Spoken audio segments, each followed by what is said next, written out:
démocratique du Congo par l'entremise du ministère de l'Environnement et Développement durable dans le contexte de la propreté et embellissement de la ville, par sa direction d'assainissement, DAS en sigle, en partenariat avec le Fonds des Nations Unies pour l'enfance UNICEF, a organisé ce mardi 22 juillet 2025 au bâtiment de l'immeuble du gouvernement un atelier provincial de consultation des acteurs provinciaux pour la révisitation de la politique nationale d'assainissement PONA en cycle. Cet atelier avait pour objectif faire la mise à jour de la politique nationale d'assainissement en vue de l'intégration de la résilience au changement climatique ainsi qu'aux événements climatiques extrêmes tels que les inondations, les sécheresses, les cyclones qui peuvent perturber les systèmes d'assainissement, contaminant les sources d'eau et affectant la santé des populations.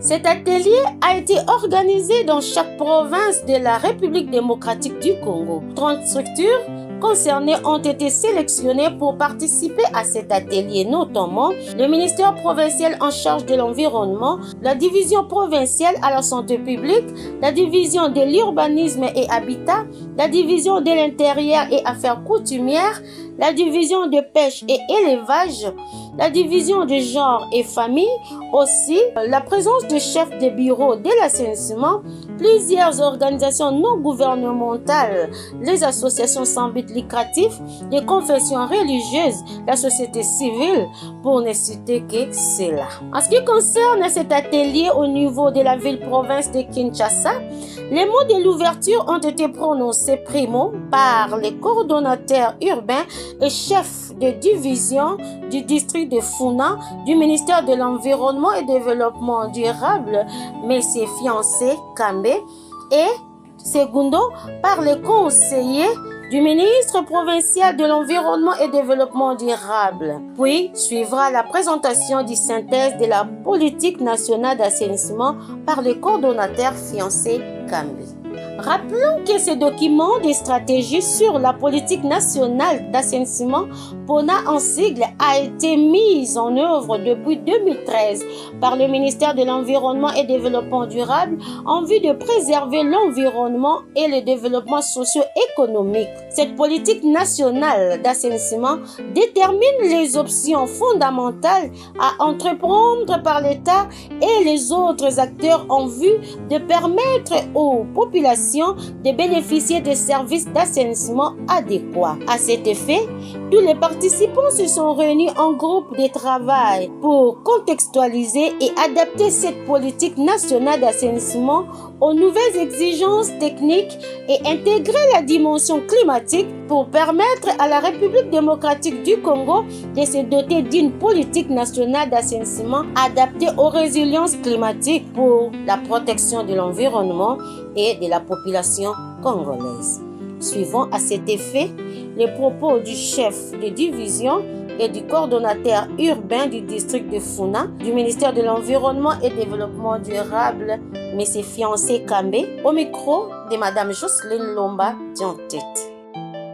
Cet atelier a été organisé dans le but de recueillir les avis des services de la ville de Kinshasa sur la politique nationale d'assainissement, qui est un document élaboré en 2013, appelé à évoluer, étant donné qu'après état des lieux, on s'est rendu compte que la donne climatique ne figurait pas dans ces documents. Or, presque partout ailleurs, les documents de politique tiennent compte des aspects climatiques. C'est à ce titre qu'il fallait également que le document de la RDC prenne en compte les appréciations climatiques. Alors, c'est un exercice auquel s'est livré la ville de Kinshasa, concomitamment avec les autres provinces, parce que c'est une activité bordée par le niveau national, donc le ministère de l'Environnement, avec la DAS, la direction d'assainissement comme structure d'ancrage. Et nous avons ici, au cours de cet atelier, passé en revue le document de politique. Nous y avons apporté nos éléments d'appréciation. On a intégré beaucoup d'aspects liés à la résilience climatique Donc on peut aujourd'hui se sentir heureux et dire que l'atelier a atteint ses objectifs. Selon l'objectif du développement durable ODD en sigle, d'ici 2030 est d'assurer l'accès équitable à des services pour tous. Aussi, la Constitution congolaise de 2006, par son article 53, stipule « Toute personne a droit à un environnement sain et propice pour son environnement intégral ». Et signalant jusqu'à ce jour, le secteur de l'assainissement en République démocratique du Congo fait face à des difficultés d'ordre technique et financier pour réaliser plusieurs engagements déjà souscrits. La République démocratique du Congo souffre de l'absence d'infrastructures d'assainissement adéquates qui aggravent la pollution des maladies hydriques, contamination de la chaîne alimentaire, dénutrition et augmentation de la mortalité infantile. Les rivières urbaines, autrefois sources d'eau brute, sont devenues des dépotoirs à ciel ouvert. Suivons l'impression de l'un des participants, M. Albert Moulangou de la société Okeplast. Je suis ravi d'être parmi les participants. Ce qui nous reste, c'est mettre en pratique les résolutions que nous avons eu à prendre ici. C'est ça le problème. Puisque nous pouvons planifier, nous pouvons faire, mais les résultats, si ce n'est pas conformément à ce que nous avons vu, c'est toujours un problème. Donc c'est ça, nous devons apprendre à mettre en pratique ce que nous planifions et suivre les résultats.